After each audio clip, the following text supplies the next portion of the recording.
大家好，最近是不是明显感觉生活成本比以前吃力了？鸡蛋涨价了，交通费增加了，就连外卖的小费都不可避免的更高了。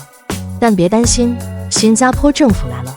在这一波高通胀和经济起伏的背景下，政府宣布了一大波顶级福利计划，真金白银送给150万国人，最高850元现金补助将分批在8月发放。同时还有年长者的额外医疗储蓄、社区消费券等福利。好消息都来了，但具体你到底能拿到什么，怎么拿？这些细节可不是人人都了解的。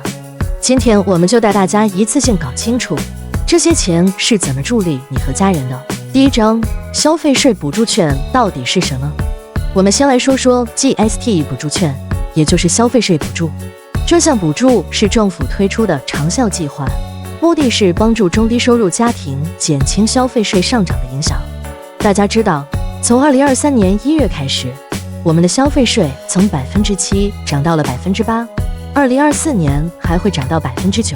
虽然税收用在我们的公共服务建设上，但日常消费的压力是实实在在的。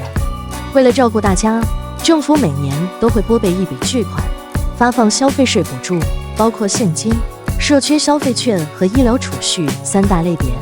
今年的亮点在于，现金补助金额最高可达850新元，覆盖的人群范围再次扩展，不仅仅是低收入人群，中等收入家庭也被包含进来了，让更多人受益。说到这儿，你可能会问，这些福利和我有什么关系？我符合条件吗？别急，接着往下看，答案马上揭晓。第二章，今年8月的现金补助福利有多给力？现在让我们来关注福利的核心部分——现金补助。今年的现金补助计划到底有多给力？我们先看看细节。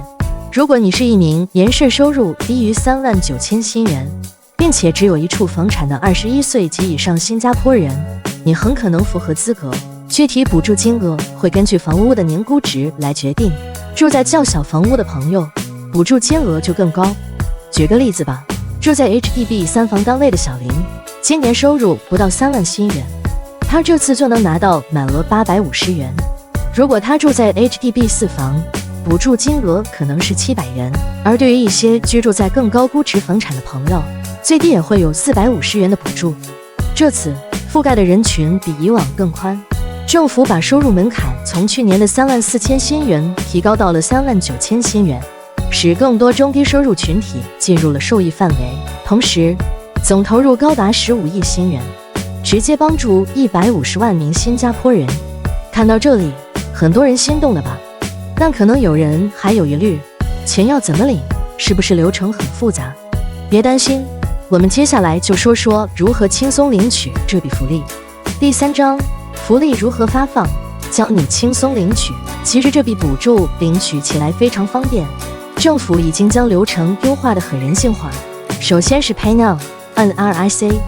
如果你的 NRIC 已经和 Pay Now 绑定，那么恭喜你，你收到资金的速度超快，补助金会直接打入你的银行账户，连一趟都不用跑。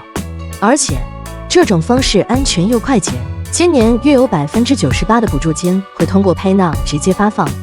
但如果你还没用上 Pay Now， 也不用着急，还有其他方式，可以通过 Giro 或 GovCash 领取。GovCash 是专门为不使用传统银行账户的朋友设计的福利领取工具，非常便利。不知道怎么用，只需要带上你的身份证，走进 OCBC 银行的任何一台自动取款机，就能领取现金，非常方便，1秒查资格，简单又放心，建议大家提前确认哦。第四章，医疗补助和社区消费券。说完现金补助，我们来聊聊政府特别贴心的一部分——年长者的医疗补助。对于年满65岁且有公积金账户的长者，这次能够拿到一笔额外的医疗储蓄补助。这些补助将直接打入他们的公积金医疗储蓄账户，用于支付各种医疗费用，比如药剂费、住院费等。举个例子，如果你家有一位76岁的老人，他们这次的补助金额范围是250到350新元。如果是85岁以上的长辈，更是能够获得高达450元的补助。年长者的健康需求日益增加，这笔钱在看病、开药时能实在的派上大用场。当然，除了现金补助和医疗储蓄，还有一波福利是2025年的亮点——社区消费券。政府将在明年至少发放2轮消费券，总金额可高达800新元。这笔钱怎么用呢？第一部分300元可以用在本地小贩摊位、传统商铺和潮市市场，这不仅减轻了家庭食品开支，同时还能支持我们街边的小商户。第二部分消费券则覆盖超市购物、家庭日常必需品，有了更直接的支持。听到这些消息，大家是不是感觉政府的这一波福利计划特别暖心？记得告诉你的家人和朋友，提醒他们如何领取这些福利。